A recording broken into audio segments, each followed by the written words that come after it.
In this video, we are going to discuss dividing polynomials by monomials. We're first asked to divide or simplify 4x minus 6 divided by 2. So one thing that you want to remember is that this 2 in the denominator is a common denominator. It really belongs under the first term and the second term in the numerator. So to simplify this, I will first want to rewrite it as 2 separate fractions. So I want to take that common denominator and write it under each numerator. So I'm going to have 4x over 2 and then negative 6 over 2. Then my next step is just to simplify each term using the quotient rule. So 4 divided by 2 is 2x. Negative 6 divided by 2 is negative 3. So that is my quotient, 2x minus 3. Number 2, negative 5y squared plus 4y divided by negative y. So once again, we have 2 terms in our numerator, so we're going to write those 2 terms over the common denominator. So negative 5y squared divided by negative y, and a positive 4y divided by negative y. Now simplify. Remember that there's an understood 1 in front of that negative, behind that negative in front of the y. So now let's look at the first fraction. Negative 5 divided by negative 5 makes a positive 5. We have 2 y's on top, so we know our result will go on top. 2 y's take away 1 y, leaves me with only 1 y. Moving to the second fraction, 4 divided by negative 1 is negative 4, and then the y's cancel each other out. So my quotient is 5y minus 4. Number 3, 15x cubed minus 20x squared plus 5x divided by 5x. So once again, we're going to take those 3 terms in the numerator and write each term over the common denominator. So 15x cubed divided by 5x. Negative 20x squared divided by 5x. Positive 5x divided by 5x. Going back to the first term, separate or do the division for the coefficients first.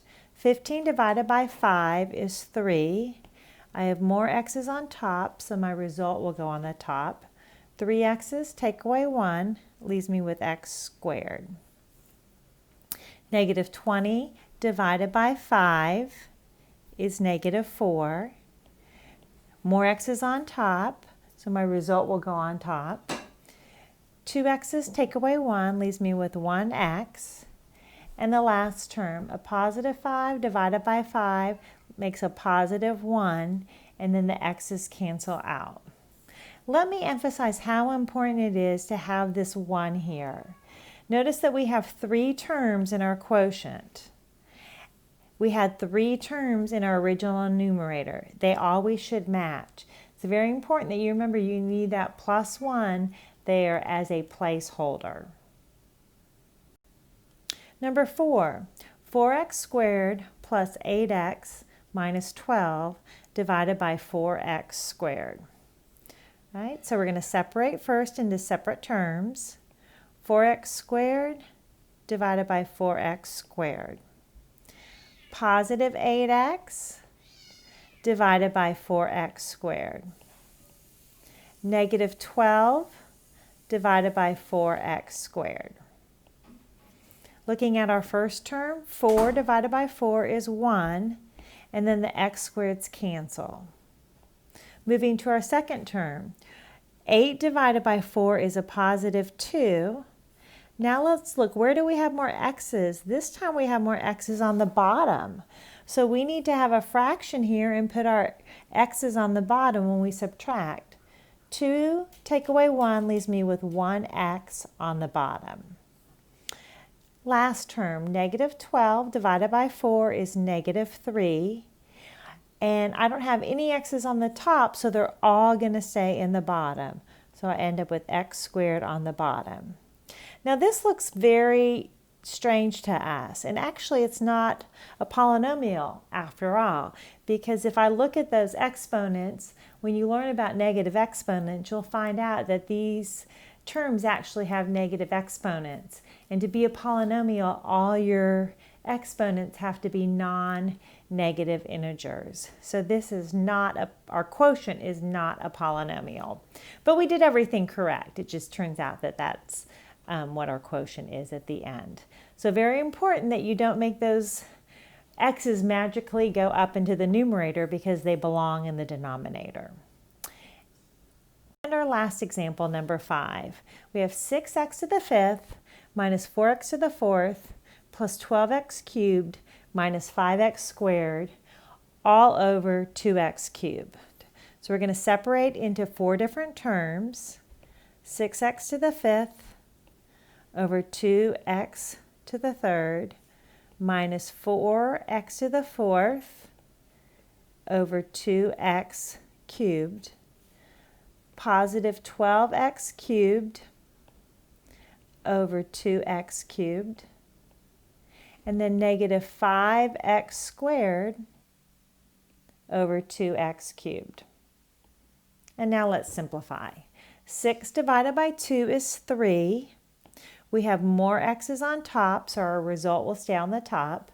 5 take away 3 is x squared. Next term, negative 4 divided by 2 is negative 2. We have more x's on the top, so our result will stay on the top.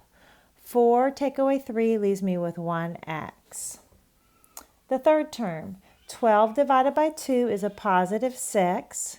3 x's on top and 3 on the bottom cancel out. The last term, negative 5 divided by 2, I can't simplify that, so I'm just going to write that as negative 5 over 2. I have more x's on the bottom, so my result will be in the bottom. 3 x's take away 2 leaves me with 1x, and again it needs to be on the bottom since I had more x's on the bottom in that last term. All right, so this is our quotient, and once again you'd find out later in the semester that this is not a polynomial because we have an x in the denominator, which would mean a negative exponent.